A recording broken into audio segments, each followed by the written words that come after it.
Yeah!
How beautiful.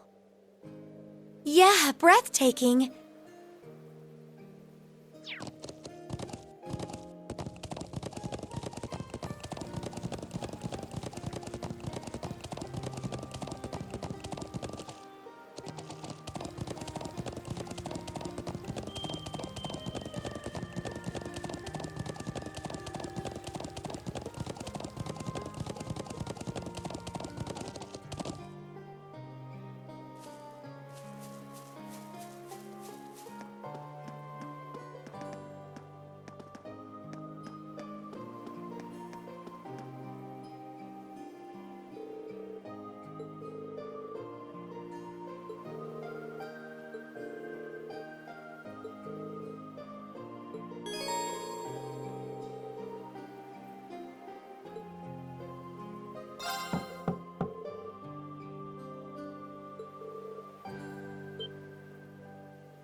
Hey, isn't that... Ooh, it's those military academy students. I wonder what they're doing all the way out here. Oh well, Looks like things are gonna start getting interesting.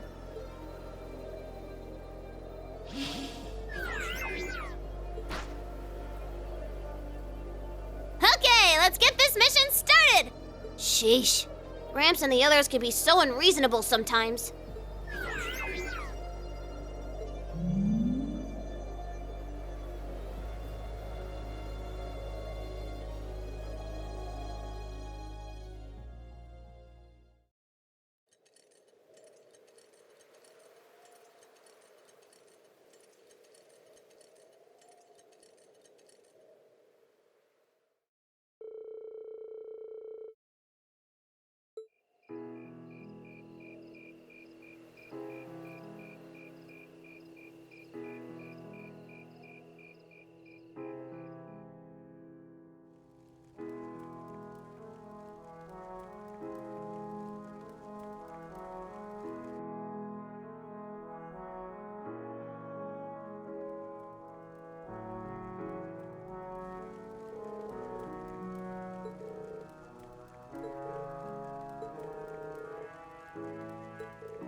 I'm such an idiot. What am I even doing?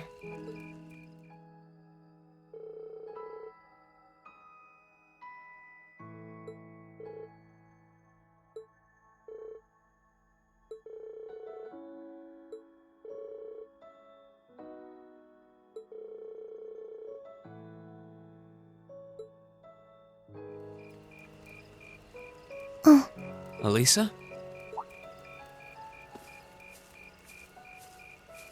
Oh, Reen. What are you doing out here? Did you eat too much? My mouth says no, but my stomach's thinking yes.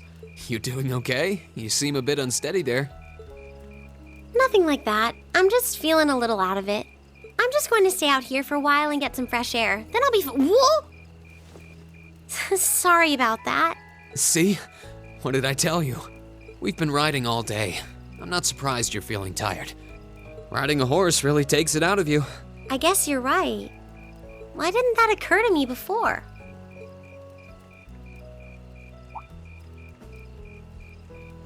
Hey, Elisa.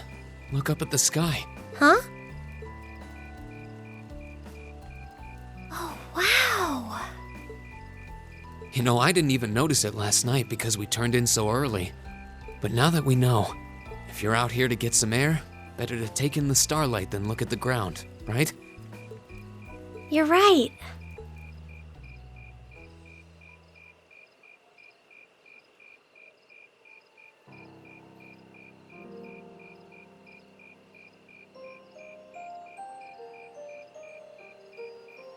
My father was a technician.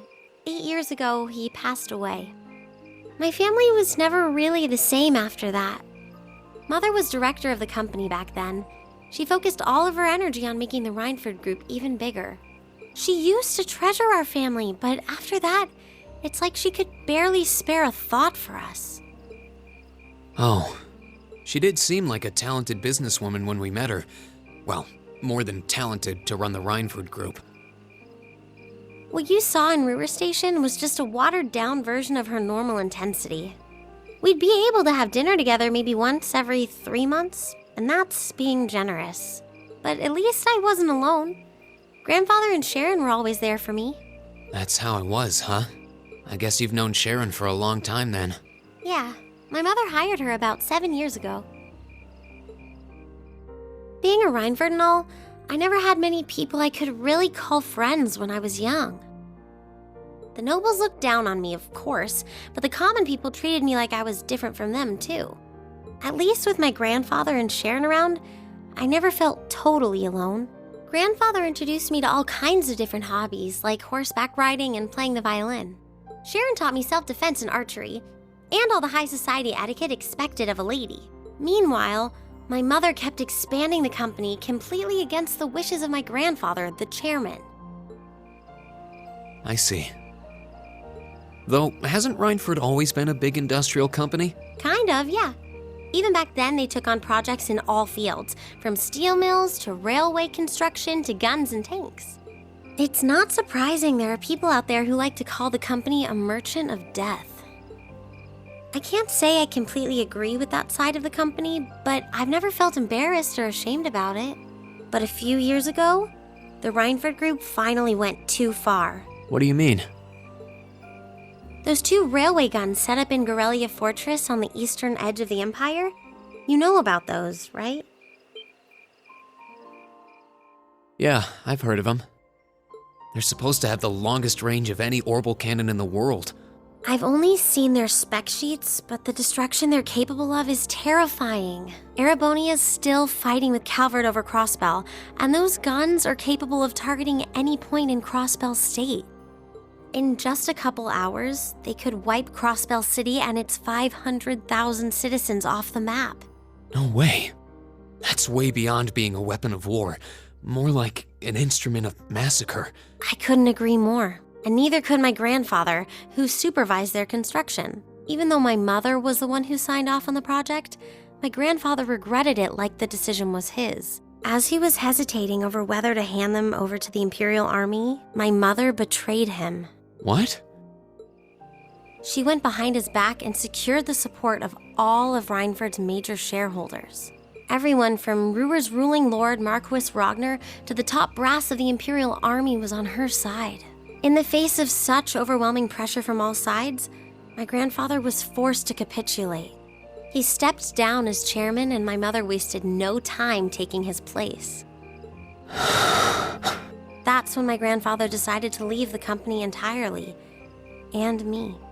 I thought I'd at least have Sharon on my side, but she just did whatever my mother told her to do. It's been 5 years since then already. Oh. I think I get it now. Why she gets under your skin, I mean. It's not so much what your mother did, but how it ended up tearing your family apart. Yeah. I couldn't believe my mother would betray her own father. I couldn't believe grandfather would take it without fighting back. I couldn't believe Sharon, who'd always supported me, watched it all happen without a word of protest. It really drove it home to me. How big the Rhineford Group was now, and how small I was. I hated realizing it had become so large that corporate interests were stronger than family ties. Looking back, I guess that's when I decided I'd leave home and enroll in the academy. Even when I ran, I couldn't go far enough to escape my mother's shadow, or the Rhineford name. Then I come here and find my grandfather happily enjoying a whole new life without a care in the world. When I stepped outside, I was feeling so lost, so frustrated, wondering what I'd been doing all this time. But it's kind of strange, you know? I look up at the stars and it feels like I can escape the gravity of everything.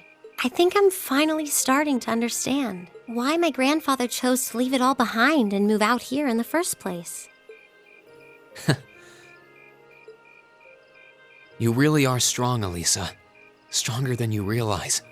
You were finally ready to talk about it, about your family and the company and everything. So maybe you found what you were looking for to move past that, right? Maybe you're right, but I don't think I would have been able to if I hadn't enrolled at the academy. Meeting everyone in Class 7, the lacrosse club, I'm a better person for it. Your support has already made a difference. So, thanks. Thanks for worrying about me. And thanks for reminding me to look up, not down. Anytime. Though, truth be told, I came to check on you because Emma asked me to. Sorry to ruin the moment. I thought that might be the case. Oh well, there's always next time.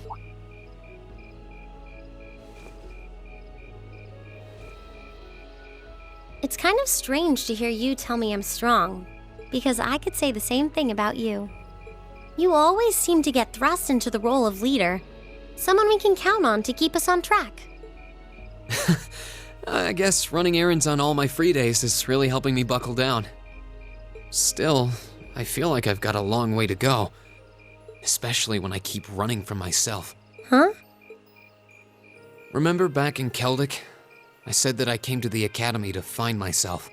But sometimes, I wonder if maybe I just wanted to get away from my family, from myself. Oh. Do you not get along well with your family? Oh, I do. I'm not their real son, but my parents always loved me like I was. My sister and I, we've had our differences, especially lately, but we still get along pretty well. No, the problem's just with me. Rean. Still, I suppose the fact you were finally ready to talk about it means that maybe you found what you were looking for to move past that, right? Who'd have thought I'd have the chance to feed you your own good advice so soon? I can't believe you can just say things like that with a straight face. Maybe being on the receiving end every now and then will do you some good. All right, you got me. I admit defeat. But yeah, I guess I'm starting to figure things out in my own way. Maybe enrolling at Thoris was the first thing I'd done right in a long time. I ended up in Class 7, and now all of us are out here like this, spending time together. Yeah, I like that. I hope the things we learned during our field studies can help us all make a difference in the world. So, wait, all of us? You two were gone so long that we started to get a little worried. No way! How long have you been listening? Still, I suppose the fact that you were finally ready to talk about it means that maybe you found what you were looking for to move past that, right? Stop! Rean, he was the one who said it first. I was just repeating it back to him. Oh, Lisa, there's nothing to be embarrassed about. Honestly, you touched my heart. I apologize for eavesdropping on you, but at the same time, I'm kind of glad I did. How did I end up in the middle of this anyway? Fine, if that's how you want to play it. None of you are getting any sleep until you've shared all your most embarrassing secrets. What? I don't... You wish. Seems like you did well. Honestly, I feel like she helped me more than I helped her. Hey, guys?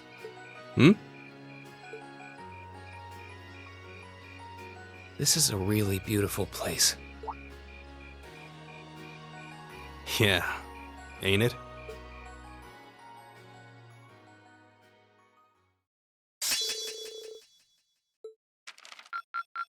Ooh, you're moving up in the world. I've got a little reward here for you. Keep up the good work.